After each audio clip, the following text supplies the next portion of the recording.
Good evening, everyone, and welcome back to Podmas. Tonight, we're almost there.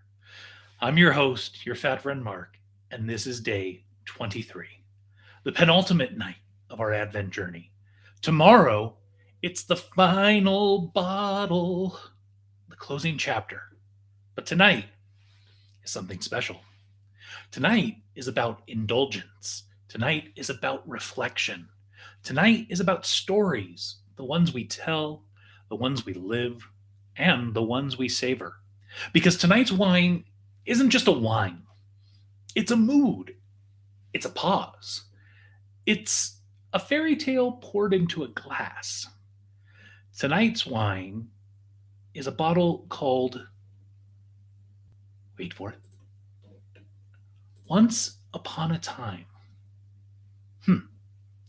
Once Upon a Time is a French chocolate infused red wine. And yes, it's exactly what it sounds like. This is not a traditional table wine. This is a wine designed for the end of the evening, for the moment when conversation slows, lights soften, and you stop checking the clock. From the first pour, it announces itself with aromas of dark, ripe fruit, thin black cherry and plum, layered in sweet vanilla and elegant hints of chocolate. It's rich, it's indulgent, and it knows exactly what it's here to do. Sorry, my cat's yelling at me. Let's talk about what a chocolate infused wine actually is, because it's easy to assume it's a novelty, but when done well, it's anything but. Chocolate infused French red wines start with a high quality red wine base, often built from grapes like Merlot, Cabernet Sauvignon, or Pinot Noir. These wines already bring structure, fruit, and depth. From there, natural chocolate flavors are introduced, not to overpower the wine, but to complement it. The goal isn't to make the wine taste like candy, the goal is balance. You still get tannins, you still get fruit, but layered into that structure is dark cocoa, warmth, and softness, something that feels more like dessert than dinner. This wine is reimagined for pleasure. The wine belongs on day 23 for a reason. Podmas hasn't just been about wine, it's been about slowing down during a season that demands speed. We've traveled the world: Italy, France, Spain, Germany, Argentina, Chile, South Africa, Australia, Greece, Japan, New Zealand. We've explored bold reds, crisp whites, historic grapes, rediscovered varietals, and now indulgence. Once Upon a Time is the deep breath before the final step, it's the quiet before the ending. It reminds us that not every moment needs to be optimized or explained. Now, let's talk about the place, because even a wine that has roots needs to be talked about. Once Upon a Time is crafted in France under a vin de France style approach, meaning it isn't tied to a single AOC or narrowly defined vineyard area. That creative freedom allows the winemakers to focus on style, balance, and experience rather than strict regional rules. The base wines used for chocolate infused French reds, like this, typically draw from regions known for producing supple, fruit forward red wines, including parts of southwestern France, the Languedoc, and France's broader Merlot and Cabernet driven traditions. These regions are prized for ripe, dark fruit, smooth tannins, and approachable structure. Exactly the kind of foundation needed to support chocolate without overwhelming the wine. So, while this bottle isn't about terroir maps or soil types, it is unmistakably French in philosophy, grounded in quality based wine, guided by blending expertise, and rooted in centuries of winemaking tradition.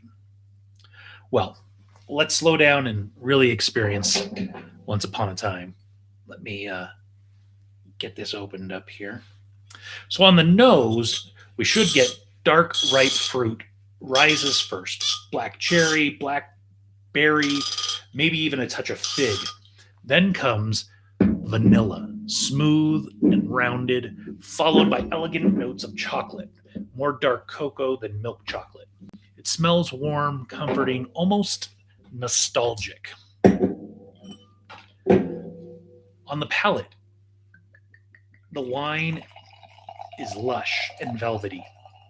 The fruit feels ripe but not jammy. Chocolate weaves through the experience rather than sitting on the top.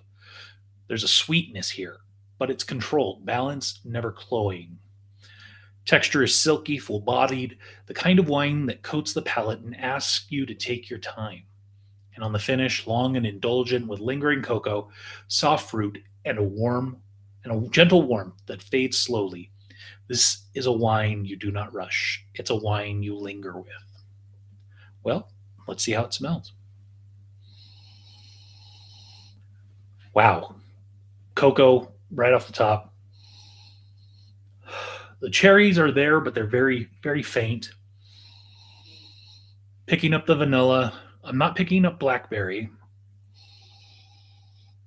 I am picking up a little bit of fig, but really to me, that cocoa, dark cocoa smell is very there. It is, they describe it as almost nostalgic. And I would say that that's pretty accurate. It almost smells like, opening that.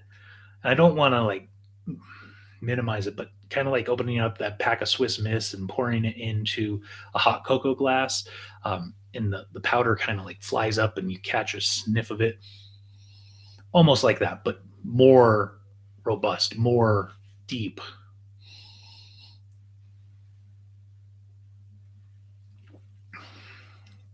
Oh, wow. This doesn't feel like a wine. It lush and velvety is a very good descriptor. Definitely picking up chocolate. It's not super sweet. It is almost more bordering on that darker chocolate. Um, this is definitely a dessert wine. This is not something I would necessarily try to pair with meal. Um, Texture, silky, full bodied, absolutely agree. Coats the palate, absolutely. Lingering cocoa, it's still there. Um, I do pick up, again, those cherries more than any of the other fruit described. Um, but I don't really get the gentle warmth.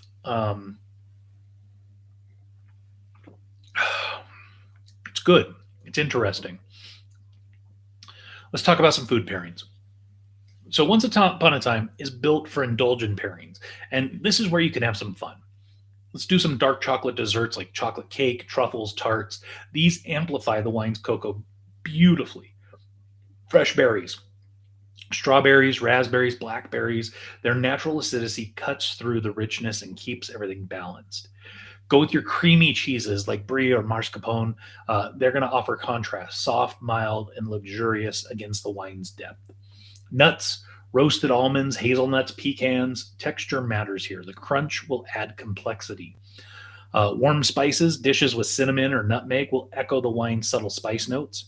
And pastries, croissants, especially chocolate croissants, biscotti, or anything buttery or flaky pairs effortlessly. Or, and this one is pretty important, enjoy this on its own. No plate, no pairing, just the glass. Well, let's reflect. Fairy tales always begin the same way. Once upon a time. Not once upon a perfect moment, not once upon a flawless plan, just once upon a time. So tonight's reflection is this: what story are you telling yourself right now about your year, about your choices, about where you are and where you're going? And more importantly, are you allowing yourself moments of joy without needing to earn them? Well, that brings us to the end and the close of Podmas Day 23, with Once Upon a Time, a French chocolate infused red that invites indulgence, reflection, and stillness. Tomorrow, we raise one final glass. Until then, slow down, savor the moment, and happy Podmas.